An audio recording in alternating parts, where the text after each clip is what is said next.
Hi, I'm Niamh Cassidy, ex-social care worker turned parent educator and IBCLC. When I started out, I struggled to get clients and to gain visibility. I knew I was good at my work and that I could truly help people, but I didn't know how to get that message out or to get clients in. Marketing and selling felt icky and not what I was about, and what I did try rarely worked anyway. I bought trainings, joined memberships, worked with mentors, but it often felt like they didn't really understand what it is that we do and the importance of being ethical and authentic. So I set out on a mission to learn, experiment, and develop ways I could share my message, support my clients, make a consistent income, and feel good about it. Today, I run a successful private practice and I want to help you to do the same. Welcome to the Pregnancy and Postnatal Entrepreneurs Collective podcast. I'm your host, Niamh Cassidy. We all want to be financially successful and provide for ourselves and our families. But does it ever feel like something's holding you back?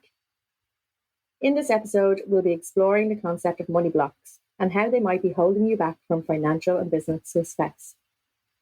What financial success is will be different for everyone. But if you're not where you want or need to be, then keep on listening to learn more about what money blocks are, how they might be affecting you, and how to overcome them. Money blocks can be described as anything that holds you back from making the money you want. These are usually underlying beliefs or fear about money. Sometimes they are completely hidden stories that sabotage you or hold you back in unnoticed ways. You may or may not be aware of them, but believe me, they're there. I won't claim to be a money mindset expert. I've learned most of what I know from Denise Duffield-Thomas and Kerry Green, and I'm still overcoming some of my own blocks. But since learning about them, I've noticed just how much they show up for perinatal service providers and how tackling them could help so many of you like it has done me. So how do you know if you have money blocks? Well, Denise DT would say that everyone does, and I tend to agree with her. Most women I meet don't think that they have money blocks, however, just like I thought I didn't have any. Instead, we just tell ourselves that we aren't good at business or the clients just aren't out there or whatever it may be. It's too easy to think that we don't make enough money because of something outside of ourselves, like lack of clients in our area, too much competition, or a global financial crisis. Of course, these factors can affect what we earn, but it doesn't mean that there's nothing that we can do and that we should just resign ourselves to our current income level. For example, if you think that your potential clients can't afford your rates, you could up-level your marketing to make your value clearer, because it's often less about affordability and more about perceived value.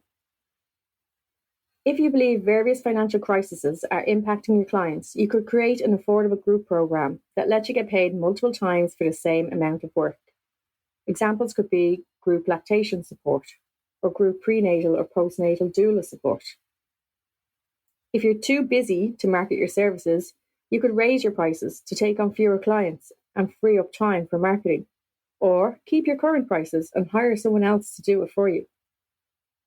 The point is, those external factors might be based in reality, but the idea that they control what we earn is a money block. The good news is that you can have money blocks, but not let them defeat you. So why do we have money blocks? Why do they exist? A lot of women have an underlying fear that it's not safe or appropriate for us to be wealthy or successful or both. Deep down, you probably have internalized thoughts or stories that say that more money will lead to some negative outcomes, like the lottery winners who blow all their money and end up broke or with addictions, or the rich old person who died alone after alienating their family over money. On the surface, you think you want to make more money, to be more financially stable, but then you might have these conflicting feelings inside. It can be a protective mechanism that we think will save us from some perceived harm. Just like when adrenaline creeps in during labour due to a perceived stress. It can slow down or even stop labour, which, if we were being confronted with a hungry lion, would be protective, right? But more often than not, the stress isn't dangerous and we don't need labour to be stalled. But our mind doesn't comprehend that at first, and we need to be brought back to feeling safe. Identifying and tackling our money blocks can do the same for our businesses, as freely flowing oxytocin can do for labour.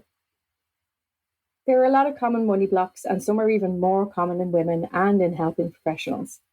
So let's start with looking at what I see are the two biggest ones in our professions. One, it's wrong to make lots of money when other people do not have enough.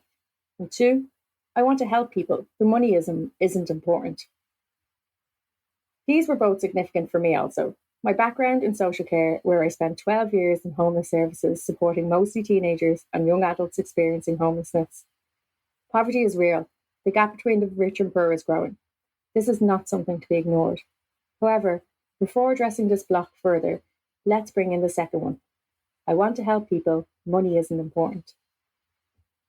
What if making more money meant you could help more people? When I left my full-time salary job to work for myself, I cancelled all my direct debits to charities, of which I had many, because I could no longer afford them. Here's the thing, when good people like you, have money, more money than they need to meet their basic needs, they not only are more likely to contribute financially to those on lower incomes, but when your money worries disappear, imagine how much more headspace you'd have for helping people. I know from my previous work that when people's basic needs are not met, they cannot grow to the person they were meant to become. They do not have the headspace for anything more than survival. Maslow's hierarchy of needs, while not perfect, is a good starting point. Maslow believed that people cannot move up the self-actualization pyramid unless the needs below are met. The first level is basic physiological needs, such as food, warmth, and shelter. The next level is basic psychological needs, such as safety, meaningful work, and health. Only after these needs are met can we start to move up the pyramid to grow and develop. So if your business can meet all of your basic physiological and psychological needs, you can do so much more. And if you made lots more money helping people, what else could you do? And who else could you help? Many pregnancy and postnatal entrepreneurs who are doing well financially set up scholarships or funds to give discounted services to certain cohorts. When good women have money, they do good in the world. Another block that feeds into what we just discussed is the idea that rich people are greedy or selfish. And oh dear, was this one for me. I grew up in a working class family that rarely had extra. And then in my job, I worked with people in poverty. I saw wealthy people as snobbish, judgmental, and oblivious. While I still acknowledge the privilege of people born into wealth, I no longer believe that just because someone is wealthy, they are likely to be all of those things, or that somehow I would turn out that way if I was wealthy. Anyone can be a good or bad person, and earning money doesn't make you inherently bad. The last block I want to address in this episode, although there are many more, is probably one of the sneakiest, and it's based on an unconscious belief that you should not make more money than your partner, or that you do not need to because they look after you. I can hear you all shout, "Niamh, that's not me, I'm a feminist." But maybe it is. I'll leave you to ponder that one for yourself, but if you'd like to discuss it more, come join our Facebook community. I'd love to hear your thoughts. Until next time, my friends, keep being amazing.